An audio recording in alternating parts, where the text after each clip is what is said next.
बिस्मिल्लाहिर्रहमानिर्रहीम। अस्सलाम वालेकुम। आप देख रहे हैं program fact finding with Asad Khar. मैं उसामा जाहिद हूँ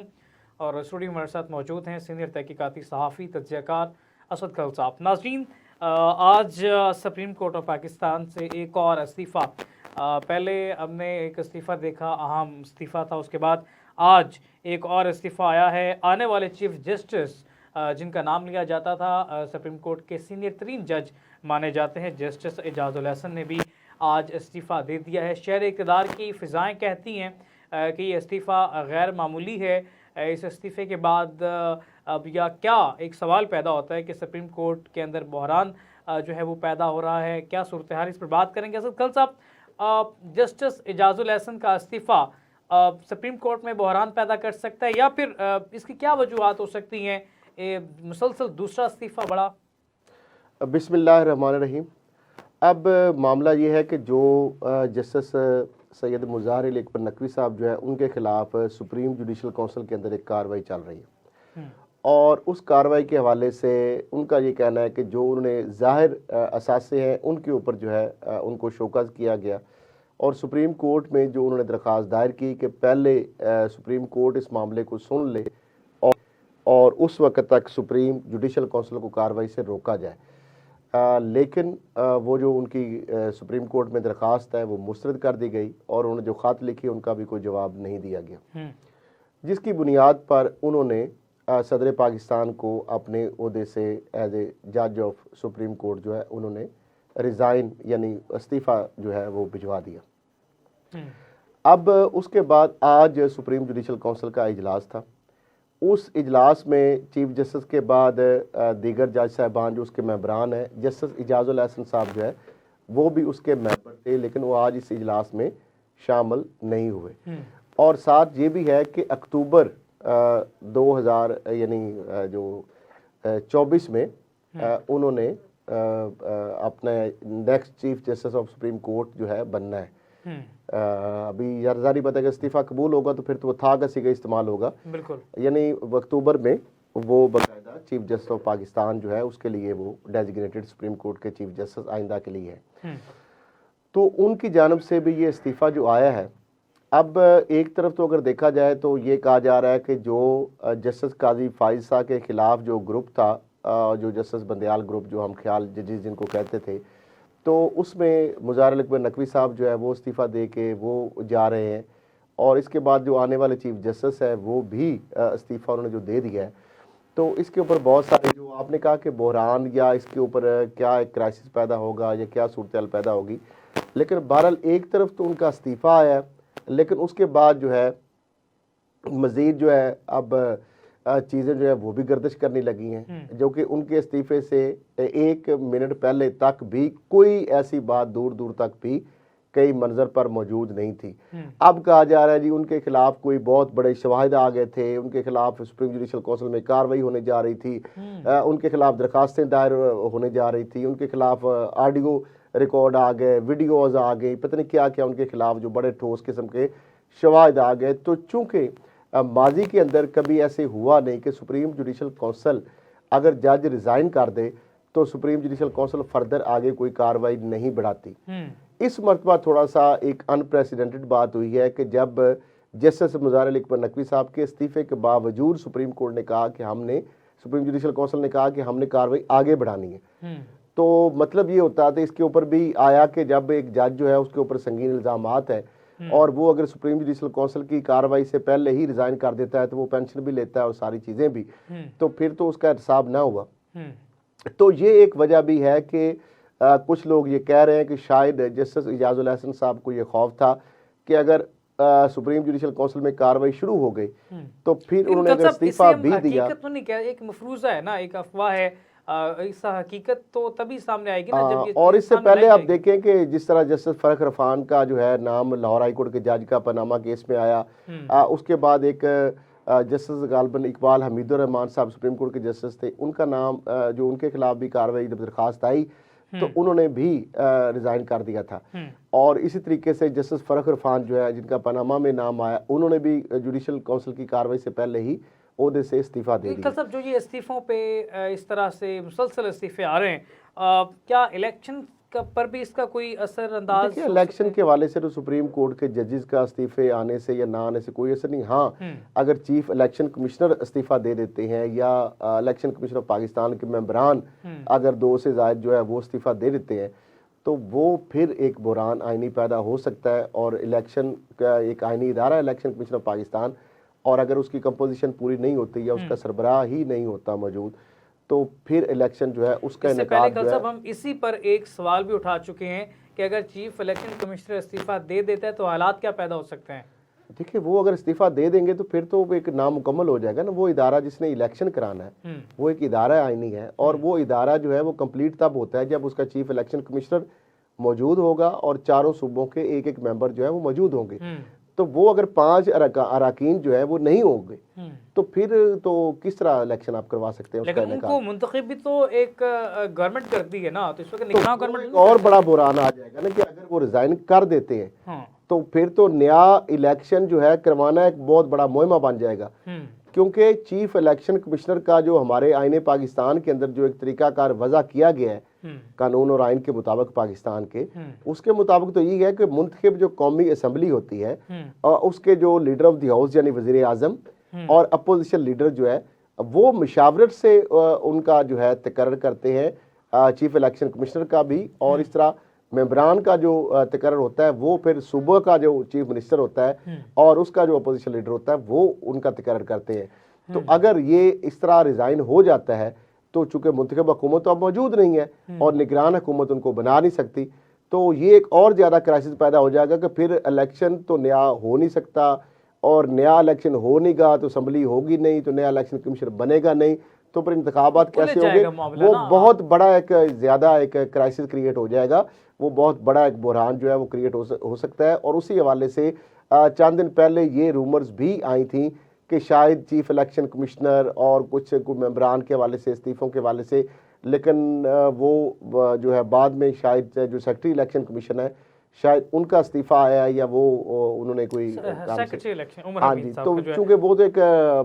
जो एक ब्यूरोक्रेटिक एक पोस्ट है यानी एक ऑफिस है, लेकिन वो आइनी तौर पर जिस तरह बताया कि 5 ये लोग जो है ये मैंडेटरी हैं। इलेक्शन कमीशन ऑफ पाकिस्तान तब मुकम्मल होता है जब एक चीफ इलेक्शन कमिश्नर होगा और 7 चारों सूबों से एक एक मेंबर होगा, तो फिर वो कंपोजिशन के मुताबिक तो फिर आगे वो एक्ट कर सकता है। और अगर उसमें नामुकम्मल हो, चीफ इलेक्शन कमिश्नर नहीं होगा या मेंबरान सूबों के नहीं होंगे, तो फिर जो है वो एक नामुकम्मल। की 16 माह की गवर्नमेंट के अंदर आइन और कानून को सबूताज करने की मिसालें जिंदा हैं। उसके बाद अब अगर ये मामला हो जाता है, इस्तीफा आ जाता है, उसके बाद ये भी आइन की हदूद से बाहर निकल कर खेलना पड़ेगा, एक बड़े फैसले करना होगा, ये तो आईनी तौर पे फिर मुमकिन नहीं हो सकेगा ना। देखिए उसमें फिर यही है कि फिर सुप्रीम कोर्ट के पास ही रिजू किया जाएगा कि जनाब इस क्राइसिस से निकलने के लिए तो एक दफ़ा के लिए कि कैसे निकल सकते हैं, क्योंकि ये तो क्राइसिस जो आइन के मुताबिक या कानून आइन के मुताबिक तो ये है कि कौमी असम्बली जो है वो ही मुंतखब कर सकती है और सूबाई असम्बलियाँ, अब ना कौमी असम्बली है मुंतखब और ना ही सूबाई असम्बली है। तो लिहाजा ये एक इस तरीके से तो फिर इलेक्शन कभी पाकिस्तान में हो ही नहीं सकेगा, और इलेक्शन हो नहीं सकेगा तो फिर ये इनका तकर्रर नहीं हो सकेगा। तो ये सारी चीज़ें जो है इस पे फिर सदर पाकिस्तान और सुप्रीम कोर्ट या इस तरह कोई ऑफिस जो है वही अपना रोल प्ले कर सकते हैं, और एक दफ़ा के लिए जो इस क्राइसिस से निकालने के लिए वो अपना कोई ना कोई इसके ऊपर जो है एक नया लाएमल तैयार किया जाएगा। और यकीनी तौर पे अगर नया लाएमल तैयार किया जाता है तो 8 फरवरी को तो फिर इलेक्शन नहीं हो सकेगा। अगर ऐसी सूरत बन जाती है, अगर ऐसी सूरत बन जाती है ना, तो फिर तो इलेक्शन जो है वो 8 फरवरी तक होना जो है पॉसिबल नहीं होगा। मेरे ख्याल में अगले 2 से 3 माह तक भी मुश्किल है सारे चीज़ संभालना, निज़ाम को संभालना। कल सब एक तो ये चीज़ें हैं, इलेक्शन होते हैं नहीं होते, ये तो सिलसिला है। 8 फरवरी की नवीद तो है, उम्मीद पर दुनिया कायम है।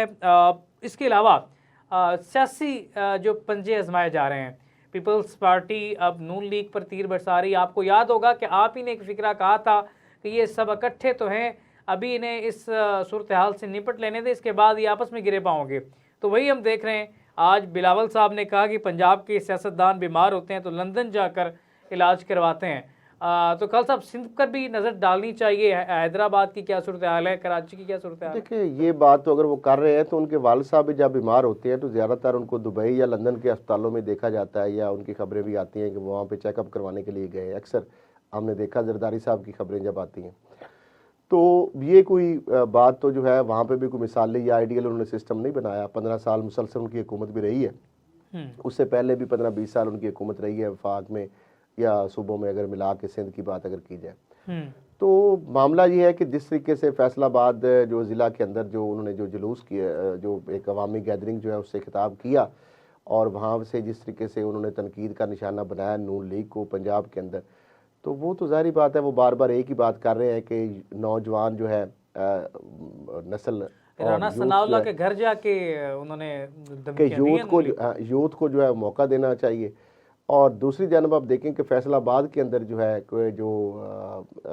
वो तैयब क्या उनका नाम है, जो बलोच साहब, शायद बलोच साहब की गालबन जो है साहबजादी,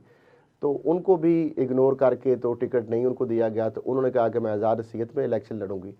और दूसरी जानब आप देखें कि नून लीग ने बिल आकर वो टिकटों का अनाउंस तो कर दिया, लेकिन अभी भी बहुत सारे ऐसे हलके हैं जहाँ पर उसी हलके में कज़ब नवाब शेर वसीर और तलाल चौधरी बड़ा मसला बना हुआ है। हाँ जी, तो अब मामला ये है कि बहुत सारे हलकों अब भी बाकी हैं जहाँ पे नून लीग जो है वो फैसला नहीं कर पाई। कहीं से सीट एडजस्टमेंट हुई है और कहीं पे ना सीट एडजस्टमेंट हुई है और ना ही अभी तक अपने वो कैंडिडेट जो है उनको अनाउंस कर पाए हैं। दूसरी जानब जो है बल्ले का निशान तो वापस मिल गया है, लेकिन साथ ही जो चेयरमैन PTI हैं बैरिस्टर गौहर अली खान, उनका ये कहना है कि इलेक्शन कमीशन ऑफ पाकिस्तान जो है एक आइनी इदारा है और फौरी तौर पर उसको पेशावर हाई कोर्ट के अहकामात पर अमल दरामद करना चाहिए। जहाँ तक दूसरी जानब जो है इलेक्शन कमीशन ऑफ पाकिस्तान, उसने पेशावर हाई कोर्ट के फैसले को चैलेंज किया। सुप्रीम कोर्ट के रजिस्ट्रार ऑफिस ने उनको जो है इलेक्शन कमीशन ऑफ पाकिस्तान की जो पिटीशन है उस पर एतराज़ लगाकर उसको वापस कर दिया है। तो बहरहाल वो तो एतराज़ दूर हो जाएगा और वो दोबारा टेकअप भी कर ली जाएगी। वो तो ज़ाहिर बात है, ये एक फॉर्मेलिटीज़ होती हैं। लेकिन मामला ये है कि वो कहते हैं कि अगर जब तक ये फैसला मौजूद है पेशावर हाई कोर्ट का, उस की रोशनी में वो कहते हैं कि आज 11 बजे तक वो जो टिकटों का फैसला कर देंगे। अच्छा, एक तरफ नून लीग जो है वो भी अपने फैसले जो है कर रही है, कुछ सीटों पे अभी वो अबहम है।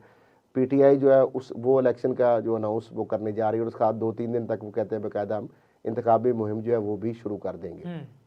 इस तरीके से IBP और काफ लीग के साथ जो सीट एडजस्टमेंट की बात नून लीग के साथ चल रही हैं चीज़ें, वो भी अभी कुछ हलकों पे फाइनल हो रही हैं चीज़ें, कुछ पर अभी फाइनल होना बाकी है।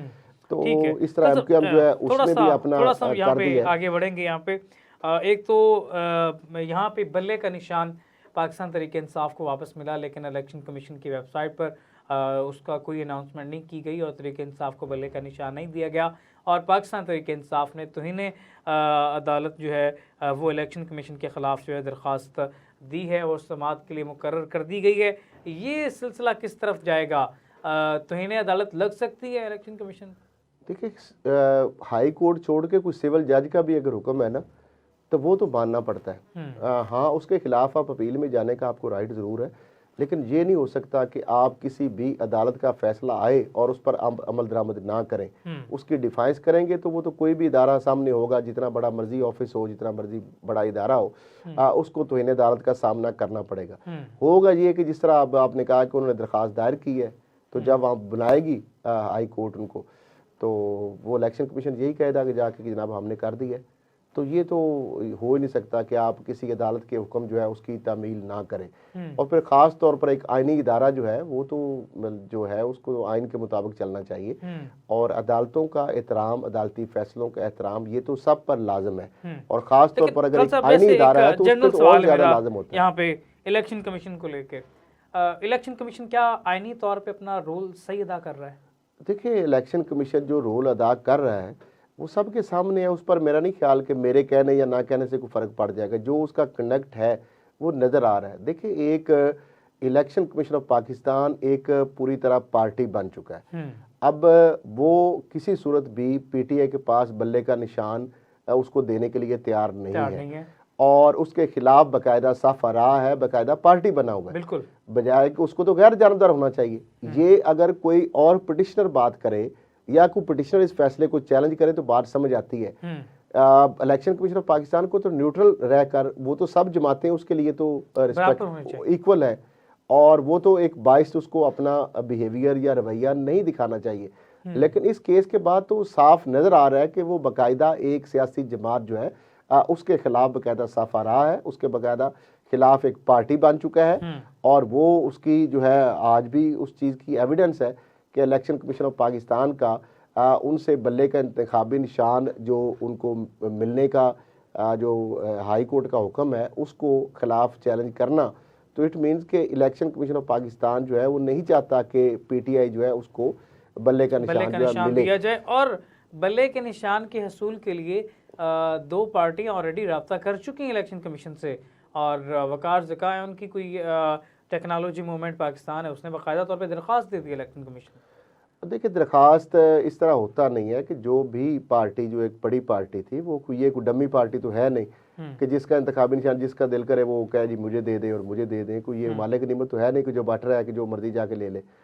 देखिए एक बड़ी पार्टी है और एक बड़ी पार्टी जो है उसका मतलब मुसलसल जो है सूबाई कौमी असम्बली सेनेट हर जगह पे ये इंतखाबी जो निशान है वो इस्तेमाल करती आ रही है इस इलेक्शन में, इससे पिछले इलेक्शन इंतखाबात के अंदर। तो उससे छीन कर किसी एक और पार्टी को वो देना वो एक और ज़्यादा मैं समझता हूँ कि इलेक्शन कमीशन ऑफ पाकिस्तान का एक मजीद एक जानबदारी का एक पहलू सामने और तसब का सामने आएगा। इस तरह होता नहीं। अब देखें ना जो आपने बात की और दूसरी बात जो इंट्रा पार्टी इलेक्शन का मामला है वो भी मेरा ख्याल है कि जिस तरह दीगर पार्टियां हैं इंट्रा पार्टी इलेक्शन तो जो अगर देखा जाए तो प्रॉपर मेरा ख्याल है बहुत सारे जोल और जमात इस्लामी के अलावा मेरे ख्याल में कोई पार्टी इसमें मुकम्मल नहीं उतरती। खैर इस पर बात करते हैं, हमें यहाँ पे छोटी सी ब्रेक लेनी है, लेते हैं छोटी सी ब्रेक और ब्रेक के बाद दोबारा हाजिर होते हैं, इसी से गुफ्तगू का आगाज करते हैं।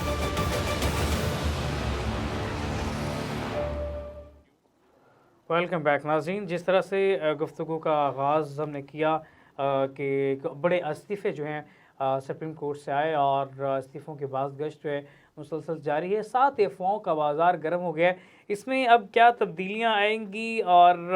क्या जो है सुप्रीम कोर्ट के अंदर इस वक्त की सूरत हाल है, इस पर बात कर लें। कल साहब अब 2 इस्तीफ़े आ चुके हैं, अब बात की क्या सूरत हाल हो सकती है? देखिए एक और भी जज साहब जो है अब उनका नाम भी लिया जा रहा है कि जिनके बारे में ये है कि उनको दूसरे सीनियर जजेस को इग्नोर करके उनको सुप्रीम कोर्ट में लाया गया कि शायद वो भी इस्तीफ़ा दे रही है, उनके खिलाफ भी कोई कार्रवाई हो सकती है। दूसरी जानब जो है ये खबरें भी आ रही हैं कि जस्टिस इजाज़ुल एहसन साहब जो है उनके हवाले से कुछ इस तरह की जो ज़राए से खबरें फैलाई जा रही हैं या बताई जा रही हैं कि शायद ऐसी नोयत की जिस तरह जस्टिस मुज़ाहिर अली अकबर नकवी साहब जो है उनके ख़िलाफ़ कोई शिकायत थी या खतूत या चीज़ें इस तरह की गई और उनके हवाले से थोड़ी बहुत तहकीकात भी हुई। और इसके साथ एक और भी है कि शायद नवाज शरीफ साहब जो है वो जलसे में कोई बहुत बड़ा इंकशाफ उनके बारे में करने जा रहे थे। तो दूसरी जानब नून लीग की जानब से भी ये दावा किया जा रहा था और साहब की जब बात होती थी तो वो बाकायदा इन जज साहब का नाम लेके कहते थे कि इनके खिलाफ कार्रवाई होनी चाहिए। तो एक और भी इसमें थोड़ा सा मैं इजाफा कर देता हूँ, मजीद कुछ बड़े इस्तीफ़ों की बाज़ गश्त है, कोई खबर? देखिए इसमें थोड़ा सा पहले अब इसमें ये है कि जब अगर इजाज़ुल हसन साहब जाएंगे तो उनकी जगह पे जो सुप्रीम कोर्ट के अंदर अहम तब्दीलियों की जो आपने बात की है, एक तो ये है कि जुडिशल कमीशन जो है उसके अंदर भी तब्दीलियाँ होंगी, बल्कि हो चुकी हैं, और सुप्रीम जुडिशल काउंसिल जो है उसकी कंपोजिशन जो है उसके अंदर भी तब्दीलियाँ हुई हैं। एक तो ये है कि जो अब जस्टिस याहिया अफरीदी जो है वो अब जुडिशल कमीशन जो है उनके मेंबर बन गए हैं, और जबकि जस्टिस मंसूर अली शाह जो है वो सुप्रीम जुडिशल काउंसिल के जस्टिस इजाज़ुल हसन साहब के जाने की वजह से वो सुप्रीम जुडिशल काउंसिल के मेंबर बन गए। और अब अगले चीफ जस्टिस जो है वो जस्टिस काजी फाइसा जो है उनके बाद पहले तो उनके बाद चीफ जस्टिस जो है इजाज़ुल हसन ने बनना था, अब फिर जो है सैयद मंसूर अली शाह जो है वो चीफ जस्टिस ऑफ पाकिस्तान बनेंगे और तकरीबन 3 साल तक वो चीफ, बल्कि शायद इससे भी थोड़ा ज़्यादा अरसा तक वो चीफ जस्टिस ऑफ पाकिस्तान रहेंगे। तो ये एक बहुत बड़ी तब्दीली है, और ये जो धड़ेबंदी या ग्रुप बंदी या हम ख्याल बेंचेस और ये ग्रुप अब सुप्रीम कोर्ट के अंदर जो पहले ये चल रहा था सिलसिला, तो अब इस हवाले से भी बहुत सारी चीज़ें जो है वो क्लियर आगे होती जा रही हैं कि आगे क्या सिनेरियो बन रहा है। सुप्रीम कोर्ट के अंदर जो नंबर गेम है, धड़ेबंदियाँ हैं या ग्रुप्स हैं, उनकी जो है पावर कम या ज़्यादा किस तरीके से हो रही है, तो ये चीज़ें भी हैं। दूसरी आप बात कर रहे हैं कि और भी कुछ इस्तीफ़े जो है बड़े उनकी बाज़गश्त है, तो ज़ाहिर बात है ये जो कुछ चीज़ें हैं ऐसी पहले भी ये सरप्राइज़ वाली बात ही है। जैसे इजाज़ुल हसन का जो इस्तीफ़ा था ये तो बिल्कुल ये जब तक उनकी जानब से ये लिखा नहीं गया, और ये सामने अब तो मंजर आम पर चुके, वो लेटर भी आ चुका है जिसमें उन्होंने कहा कि बतौर जज ऑफ हाई कोर्ट, बतौर लाहौर हाई कोर्ट के चीफ जस्टिस और सुप्रीम कोर्ट के सीनियर जज के तौर पर उन्होंने बड़े ऐसन अंदाज में अपनी जिम्मेदारियां निभाई हैं, और उन पर जो जिम्मेदारियां निभाई हैं या अपनी जो कारकर्दगी पर उन्हें फ़ख्र है। और इस पर उन्होंने कहा कि वो अब मज़ीद सुप्रीम कोर्ट के जज के तौर पर काम नहीं करना चाहते। लेकिन खल साहब एक और सवाल भी यहाँ पे पैदा होता है ना, जैसे हमने पहले भी इस पर थोड़ी सी गुफ्तगू की, इसको थोड़ा खोलना चाहिए। बात जिस तरह से आपने भी इसको डिस्कस किया कि कोई उनके ख़िलाफ़ कुछ चीज़ें थीं, लेकिन सवाल ये है कि उन चीज़ों को फेस करने के बजाय इस्तीफ़ा ही क्यों दिया? राय फ़रार इख्तियार करने की वजह क्या थी? इसमें कोई या तो दिल बर्दाश्ता है तो या फिर उन पर एलिगेशन हो सकते हैं। देखिए अब ये चीज़ें सारी मफरूज़ों पर मबनी, अभी तक हमारे सामने तो कोई चीज़ नहीं आई। जब तक ये चीज़ को सामने नहीं आएगी और उसको जांच पड़ताल नहीं की जाती, उसकी परख नहीं की जाती, उसको इन्वेस्टिगेट नहीं किया जाता, तो उस वक्त तक, और अगला जो फ्रीक है जिसके ऊपर इल्ज़ाम लगाए जा रहे हैं उसका मौक़िफ़ सामने नहीं आ जाता, तो उस वक्त तक मैं समझता हूँ किसी के ऊपर भी चार्जशीट लगाना मुनासिब नहीं है। बेशक उनके अंदर इल्ज़ामात के अंदर हकीकत कितनी है नहीं है, लेकिन वो इल्ज़ामात महज एक इल्ज़ाम ही दोहरा देना और उसको हम बता दें नाज़रीन को, और आगे जब उसकी तहकीक हो या दूसरे फ्रीक का अगर मौक़िफ़ आए तो इल्ज़ाम के अंदर हकीकत ही ना हो, तो ये तो फिर करैक्टर असैसिनेशन वाली बात है। और इसलिए पैदा होता है, एक बंदे ने चीफ जस्टिस बनना है तो वो उससे इस्तीफ़ा दे दे, तो समझ देखिए में नहीं ये आता तो ना। बात अब वही है ना कि इस बात का जवाब जो है वो तो जस्टिस इजाज़ुल हसन साहब ही दे सकते हैं बेहतर तौर पर, कि उन्होंने क्यों ये इंतखाब किया इस्तीफ़े का, जबकि वो चीफ जस्टिस सुप्रीम कोर्ट बनने जा रहे थे और उनके खिलाफ कोई ऐसी सुप्रीम जुडिशल काउंसिल में कोई ऐसी अब तक कोई दरख्वास्त पेंडिंग नहीं थी, जो कि हमारे नॉलेज में तो इस तरह की नहीं है ये रिकॉर्ड पे चीज़। और क्या ऐसी वजह या क्या ऐसी मजबूरी बन गई या क्या ऐसा हालात बन गए? अब देखिए ना, उनके बेटे के हवाले से आ रही हैं चीज़ें कि सेमेस्टर की फ़ीस $1.5 लाख थी और इस तरह की चीज़ें आ रही हैं। तो अब ये चीज़ें जो है ये तो पब्लिक होंगी, जिस तरह जस्टिस मुज़ाहिर अली नकवी जो है उनकी गालिबन को शायद साहबजादी के हवाले से शायद कोई इस तरह की कोई पोस्ट एक चल रही थी उनकी यूनिवर्सिटी की फ़ीस और इस तरह की चीज़ों के बारे में, लेकिन वो तो एक माइनर सी मेरा ख्याल है, कोई वो फ़ीस भी कुछ इतनी ज़्यादा नहीं थी, वो चंद हज़ार थी, 10,000 से भी कम थी। वो जो फार्म एक HPL का जो है वो घूम रहा है। तो अब ये इस तरह की जो चीज़ें हो रही हैं, मैं समझता हूँ कि एक प्रॉपर इसके लिए फोरम मौजूद है, वो है सुप्रीम जुडिशल काउंसिल।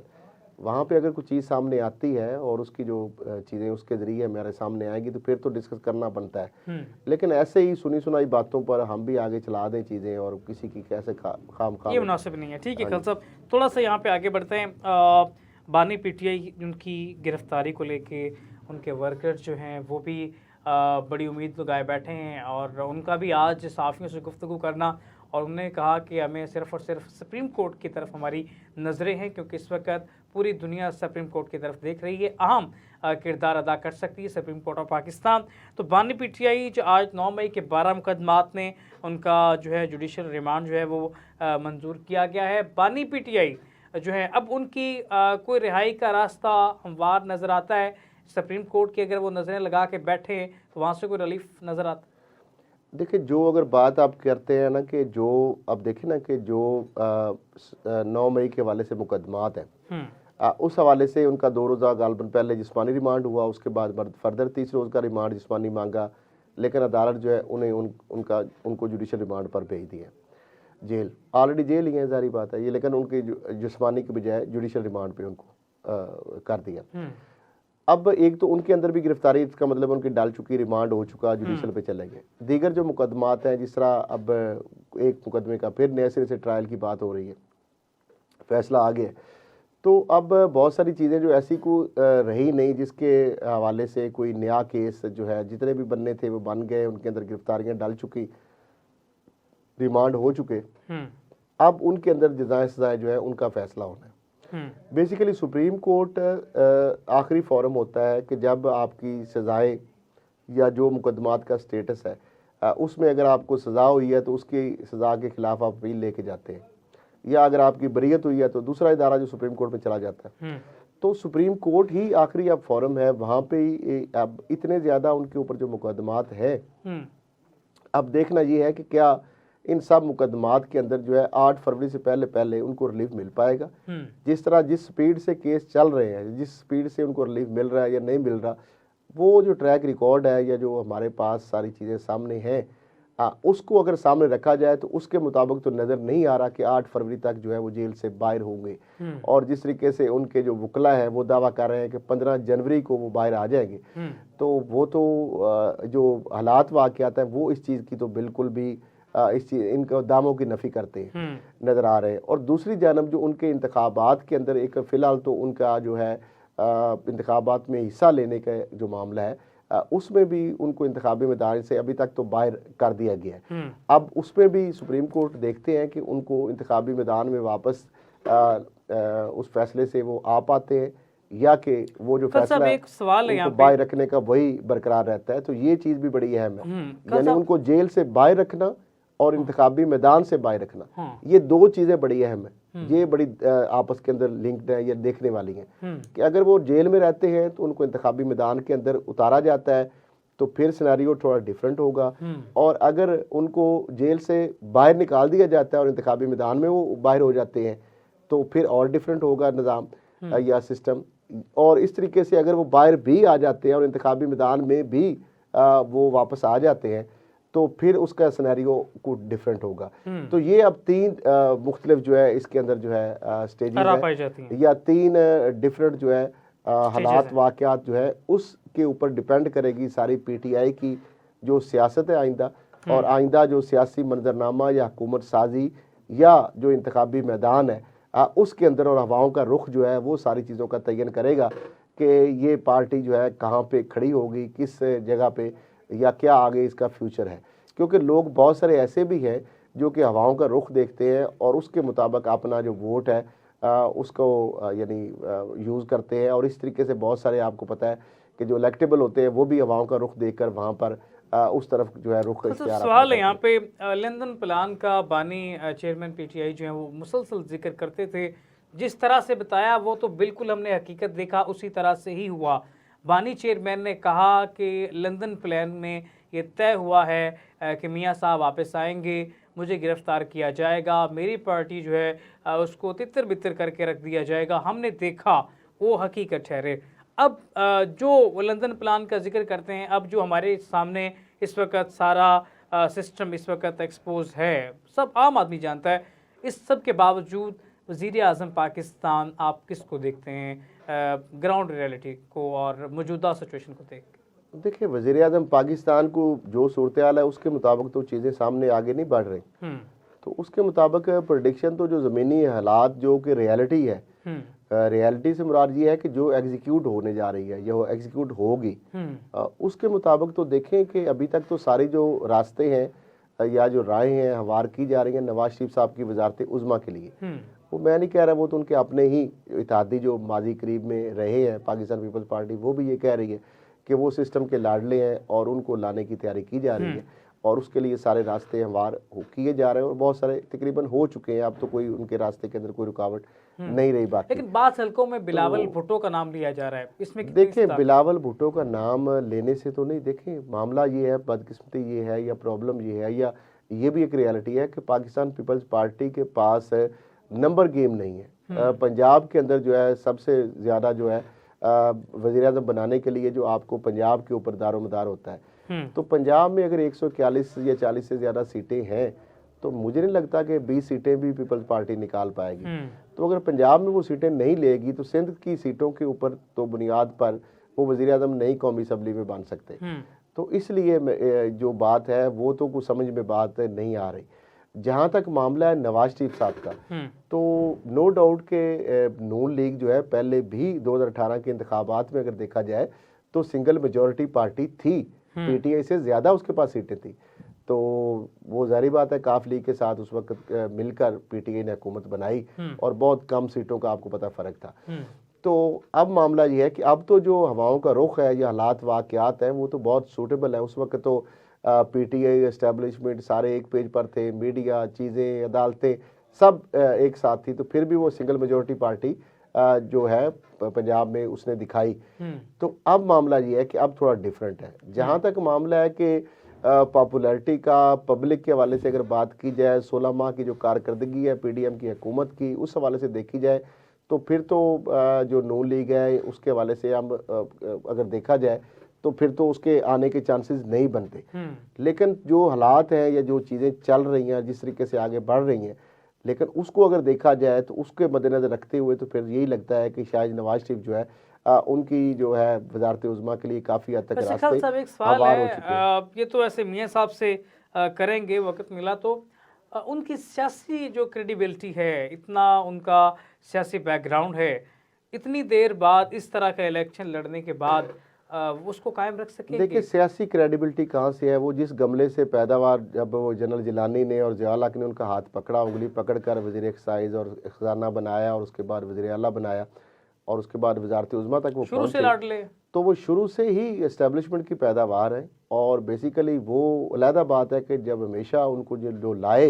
वो उनके साथ टकराए और उसके बाद फिर वो कभी जिला वतन हुए और कभी जेलें भुगती। तो अभी भी उनका जो आप देखेंगे कि जो ही वो इक़्तिदार में अगर आ गए तो सबसे पहले उनका जो टारगेट और निशाना होगा वही जो उनको लाने वाले हैं, वही उनका निशाना होंगे, वही उनके जो है टारगेट होंगे। तो ये उनका एक माजी का तो जो हमने देखा है कि यही रहा है वतीरा। अब तीसरी दफ़ा मैं नहीं समझता कि चौथी मरतबा वो कोई तब्दीली चीज़ें आ जाती हैं, क्योंकि फितरत जो है वो तब्दील नहीं हो सकती। अब देखिए कभी कभी उनको बहुत ज़्यादा उनके ऊपर दबाव भी होता है, शहबाज शरीफ साहब या और भी पार्टी के बहुत सारे लोग हैं, वो नहीं चाहते कि टकराव की पॉलिसी हो, लेकिन उसके बावजूद हर कोई चंद हफ्तों बाद, चंद माह बाद जो है ऐसा बयान वो दाग देते हैं कि उसके बाद फिर नून लीग के जो लोग हैं वो वजाहतें देनी शुरू कर देते हैं। उसके शायद बाद अब उनको बुजुर्ग हो भी गए हैं, शायद वो जज्बा वो ना रहा हो। देखें जो मर्जी हो जाए, मैं कह रहा हूँ कि जो फितरत है वो तब्दील नहीं होती। ये आप भी इधर है, मैं भी इधर हूँ, इनको इक़्तिदार में आ लेने दें, फिर देखें कि जिस तरीके से ये अपने मुखालफिन के ख़िलाफ़ इंतकामी कार्रवाइयों की बात हो, इदारों के ख़िलाफ़ कार्रवाइयों की बात हो, ये जो टारगेट कर कर के लोगों को उसमें किसी को भी नहीं है माफ़ करने का इनके अंदर कोई ऐसा आप समझिएगा अगर कि जज्बा है या पैदा हो चुका है, अभी तक तो ऐसी सूरत हाल नज़र नहीं आ रही। अब देखिए जो इन्वायरमेंट है, इंतखाबी जो सूरत हाल है और जिस तरह मुखालफिन जो है उनको चुन चुन कर उनको किया जा रहा है, यानी उनको ज़बरदस्ती उनसे वफादारियाँ तब्दील करवाई गई, उनको उनके छापों का सिलसिला जारी है, मुकदमात जो है उनका सामना है, पेपर्स उनके रिजेक्ट करवाए जा रहे हैं। तो ये एक और सारी चैलेंज भी आ रहा है खान साहब, आज जब अनाउंसमेंट तरीके इंसाफ ने करना है तो उनकी उम्मीदवार ही नजर नहीं आए हल्के में। तो मेरा ख्याल है जैसे ही उन्होंने अनाउंस, पहले ही मेरे ख्याल इदारे ताक लगाए बैठे हुए हैं कि जिनको वो अनाउंस करेंगे वो तो उसी वक्त दोबारा उनको उचक लिया जाएगा, वो तो उसी वक्त काबू आ जाएंगे।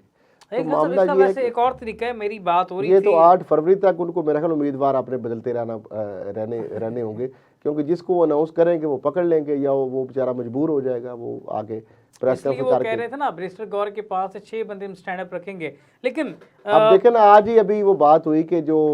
अब्दुल हलीम खान के खिलाफ जिस बंदे ने उन्होंने यही प्रोपोगंडा कर रहे हैं आईपीपी वाले कि वो जो पीटीआई का उम्मीदवार है वो हमारे हक में दस्तरदार हो गया। तो बैरिस्टर गौर अली जो है चेयरमैन पीटीआई, उन्होंने कहा जी हमने तो अभी टिकट ही नहीं दिए, तो वो दस्तबरदार होने वाली बात, तो यानी उसको इनकैश कर रहे हैं। अब वो बंदा अपने आप को पीटीआई का उम्मीदवार जाहिर करके तो वो आईपीपी उसका क्रेडिट ले रही कि देखें जी आप कोई भी, और साथ उन्होंने कहा जी अब तो कोई ऐसा गैरतमंद बंदा नहीं है जो कि पीटीआई का दिफा करेगा। तो हर पार्टी अपना अपना सख्त बयानियां लेके चल रही है। पीटीआई भी आपको पता है जो उनके साथ है वो कहते हैं हम हक है और बाकी बातिल हैं सारे। तो ये चीज़ें इतना सख्त किस्म का जो एक स्टांस ले लेना पार्टी, सियासी पार्टी, हालात पाकिस्तान के बड़े बिगड़ चुके हैं कल सब, ये सियासी कशीदगी ने बड़ी दूरियां पैदा कर दी आवाम में। देखिए सियासत को सियासत की हद तक रखना चाहिए और इसको ज़ाती दुश्मनियों में जब तब्दील आप करते हैं और नफरतों में तब्दील करते हैं और सियासत के अंदर आप जब मजहब का टच लाते हैं तो ये भी गलत बात है। यानी एक पार्टी अपने आप को हक और दूसरे को बातिल कहे और ये अपने आप को हक और अमर बिल मारूफ और नही अल मुनकर की जब बात इस तरह करनी शुरू कर दे तो देखिए सियासत जो है इसके अंदर तो जो चीज़ें हैं वो आप ये कोई याद हो ना, इस्लामिक रिपब्लिक ऑफ पाकिस्तान नाम तो आपने रख दिया, क्या इस्लामी मुआशरा ये इस्लामी रियासत तो नहीं है, यहाँ पे इस्लामी कवानीन तो नाफिज नहीं है। तो जब आप इस तरह की चीजें करेंगे कि अपने सियासी इक़्तिदार के लिए, इक़्तिदार में पहुंचने के लिए, उसके लिए मजहब को बतौर कार्ड इस्तेमाल करेंगे, बतौर टूल इस्तेमाल करेंगे और उसके ज़रिए आप इक़्तिदार तक पहुंचने के लिए उसको ज़रिया बनाएंगे, तो ये बात मैं समझता हूँ गलत है। क्योंकि जब प्रैक्टिकली आप सारी दुनियादारी यहाँ पे चल रही है, जो आपके सारे अंग्रेज़ों के कवानीन आज भी 1857 वाले 1900 वाले पाकिस्तान बनने से पहले के बहुत सारे कवानीन आज भी नाफिजुल अमल है। लेकिन आपने इस्लामिक रिपब्लिक ऑफ पाकिस्तान नाम तो रख दिया इनका, लेकिन क्या इस्लामी कवानीन जो है वो नाफिज है, नाफिजुल अमल है? रियासत मदीना की भी अगर बात की जाती थी तो क्या रियासत मदीना वाले जो वो कवानीन है सऊदी अरब वाले या मदीना वाले, वो यहाँ पे कोई नाफिज उनको किया गया? तो इस तरह बयानबाजी से तो आप नहीं कर सकते। तो ये वजह है कि इस वजह से शिद्दत पसंदी इस हद तक आ गई है कि इसके अंदर मजहब कार्ड लेके आ जाता है। आप देखें ना, कई हलकों के अंदर जो है बाकायदा तरीके लबैक की जानब से, जिस तरह के उनके उम्मीदवार को जो वोट देगा वो सिर्फ दार इस्लाम में है, दूसरा उससे खारिज हो जाएगा। और इस तरीके से कुछ जमातें जो सियासी हैं उनके बारे में फतवे जारी किए गए कि इन जमातों को जो वोट देगा कि किसी का कहा जी इसका निकाह टूट जाएगा और वो तो दायरा इस्लाम से खारिज हो जाएगा। ऐसे ऐसे फतवे भी मौजूद हैं माशाल्लाह पाकिस्तान के अंदर। तो ऐसे ऐसे काम भी कर दिए जाते हैं ना जो कि किसी और मुल्क में या जमहूरी माशरों के अंदर या मुअज़्ज़म माशरों के अंदर तसव्वुर भी नहीं किया जा सकता। तो ये चीज़ जो है, ये शिद्दत पसंदी, इंतहा पसंदी और पोलराइजेशन जो है, ये जमहूरियत के अंदर, डेमोक्रेसी के अंदर, मुअज़्ज़म माशरों के अंदर नहीं होती, लेकिन यहाँ पे है। आपको पता ही है कि यहाँ पे किस हद तक जो मुखालफीन है वो चले जाते हैं। और फिर आप देखें कि ऐसे जो इल्ज़ामात की वजह से, तकारीर की वजह से जो अब उम्मीदवार हैं उनको कैंपेन करनी मुश्किल हो जाती है। आप देखिए एहसन इकबाल जो है उनके ऊपर हमला हुआ, इस तरीके से जो बानी चेयरमैन पीटीए उनके ऊपर हमले की भी यही एक वजह थी, जो कि बकौल उनके जो हमलावर है उसने तो यही जवाब बताया कि उनकी एक स्पीच जो है उसके ऊपर उसको ये जो इश्ताल पैदा हुआ। तो मामला ये है कि ये चीज़ें जो अब होंगी और उन चीज़ों को सलमान तसीर की आपके सामने है सूरत हाल जो हुई, तो उसको भी प्रवोक किया गया जिस तरीके से, और फिर उसके बाद वो आपने नतीजा भी देख लिया। तो पाकिस्तान के अंदर इस हद तक जो है सियासत के अंदर दुश्मनियाँ, मुखालफतें, मुकदमेबाजी, गिरफ्तारियाँ और कत्ल गारतगरी तक मामला जो है पहुँच जाता है। तो ये मैं समझता हूँ कि ये बात नमूसे रिसालत के हवाले से एहसास रहना चाहिए, क्योंकि ये एक बड़ा अहम मसला है, मुसलमानों के दिलों का मसला है। लेकिन पाकिस्तान के अंदर कानून भी मौजूद है, कानून को हाथ में भी लेना, ये भी एक रियासत की अंदर आप बगावत का जो है वो प्रचार करते हैं, ये भी मुनासिब नहीं है। लेकिन इन तमाम तर चीज़ों के साथ कल साहब हम थोड़ा सा आगे बढ़ेंगे। मरियम औरंगज़ेब का अब रद्द-ए-अमल सामने आया है। इस्तीफ़ों के हवाले से सवाल किया गया, उतने सहाफ़ी ने सवाल किया कि क्या इस्तीफ़े देने से जान छूट जाएगी? तो मरियम औरंगज़ेब ने कहा जी जान नहीं छूटेगी, एहतसाब आज से शुरू होगा। किस एहतसाब की बात कर रही हैं? देखिए वो ये आपको पता, कई दफ़ा नवाज शरीफ साहब आपने बाकायदा ये कह चुके, अभी मैं बात यही कर रहा था कि उन्होंने कहा कि एहतसाब भी किया जाएगा, हिसाब भी लिया जाएगा और इनको ऐसे नहीं छोड़ा जाएगा। तो बेसिकली जारी बात है, वो जिस तरह जस्टिस इजाज़ुल एहसन साहब हैं, जस्टिस मुज़ाहिर अकबर नकवी हैं, उनके बारे में सुप्रीम जुडिशल काउंसिल ने दोबारा कल के लिए कार्रवाई के लिए रख दिया है और चीफ जस्टिस ने सवाल उठाए अटार्नी जनरल से कि क्या एक जज जो है उसके ऊपर इल्ज़ाम है और वो अगर वो रिज़ाइन कर जाता है तो अदलिया की क्रेडिबिलिटी जो है, जजेस की क्रेडिबिलिटी के ऊपर फिर क्या होगा, उसका हिसाब कैसे होगा? ये तो कोई तरीका नहीं है कि अगर किसी के ऊपर वो उसको पता चल जाए किसी जज के ज़रिए कि उसके खिलाफ कार्रवाई होने जा रही है तो वो इस्तीफ़ा देगा, क्या वो सारी चीज़ें फिर ख़त्म हो जाएंगी? तो उसका हिसाब फिर कैसे होगा? तो ये चीज़ें, सवाल तो बहुत उठे हैं और यही वो चीज़ें हैं जिनको बुनियाद बनाकर कुछ मीडिया चैनल जो है ये प्रोपोगंडा कर रहे हैं कि शायद यही वो वजूहात थी जिस वजह से पहले तो जजेस जो है वो अगर इस्तीफ़ा दे देते थे तो उनके सारी चीज़ें जो है वो ख़त्म हो जाती थी, उनको पेंशन वगैरह सारी मिरात मिलती थी। लेकिन अब वो कहते हैं चूँकि मौजूदा चीफ जस्टिस और सुप्रीम जुडिशल काउंसिल ने ये डिसीजन ले लिया है कि आज का जो उनका है कि हम तो कार्रवाई आगे बढ़ाएंगे, इसको नहीं रोकेंगे। तो मौका भी उन्होंने दिया है कि उनको हम मौका भी दे रहे हैं कि वो आएँ खुद या वकील के ज़रिए और उनके जो शिकायत गुजार हैं दरखास्त उनको भी सुना जाएगा। तो अब वो कहते हैं कि इस वजह से शायद जो है जस्टिस इजाज़ुल हसन का इस्तीफ़ा भी शायद यही वजह है कि उनका भी के ताकि उनके खिलाफ अगर कार्रवाई शुरू हो जाती तो फिर शायद उनके नून लीग के लिए रहनुमा ने ये भी बयान दिया ना कि खान लवर किसी भी इदारे में नहीं रहेंगे, तो ये भी मुतनाज़िब बयान मैं समझता हूँ। क्या कहते हैं आप? देखिए मामला ये है कि ये भी हमारे यहाँ एक मौजूद चीज़ है कि ये इस चीज़ से तो आप इस चीज़ को इनकार तो नहीं किया जा सकता कि जो शख्सियात जो हैं पार्टीज़ के साथ, शख्सियात जो है वो एक इस तरह की जो उनके ग्रुप्स या उनकी लाइकिंग डिसलाइकिंग जो है उनके बारे में इदारों में मौजूद है। अब ये पहले से थी, अब भी, और इससे पहले हमेशा से रही है। लेकिन मैं समझता हूँ कि ये जो दो चीज़ें हैं, वो पसंद और नापसंद अपनी जगह पे, लेकिन जो भी हुकूमत में हो, इदारे जो हैं बेसिकली उनको हुकूमत के अंडर ही काम करना चाहिए, ना कि जो हुकूमत वक्त होती है, ज़ाहिर बात उसके मुतहद अदारे होते हैं और उनको सारी लाइकिंग डिसलाइकिंग छोड़ के उस हुकूमत को ओबे करना चाहिए। और जब दूसरी हुकूमत आए तो बेशक उनकी नापसंदीदा शख्सियत भी हुकूमत में आए तो उसी को भी उसी तरह ओबे करना चाहिए, जिस तरह अगर किसी हुकूमती शख्सियत को पसंद भी करते हैं तो जिस तरह उसको ओबे करते हैं। क्योंकि अगर इदारे इस तरीके से अपनी जो है लाइकिंग डिसलाइकिंग करेंगे तो फिर मैं समझता हूँ कि वो अपने ओहदे से इंसाफ नहीं कर रहे होंगे। उनका काम ये नहीं है कि किसी तसब का मुजाहरा करना, किसी हुकूमत के लिए अपना नरम गोशा इख्तियार करना और किसी हुकूमत के दूसरे ओहदेदार के लिए उसी ओहदेदार उसी जगह पे जो ऑफिस बेरर है, उसी मकाम पे जो बैठा है,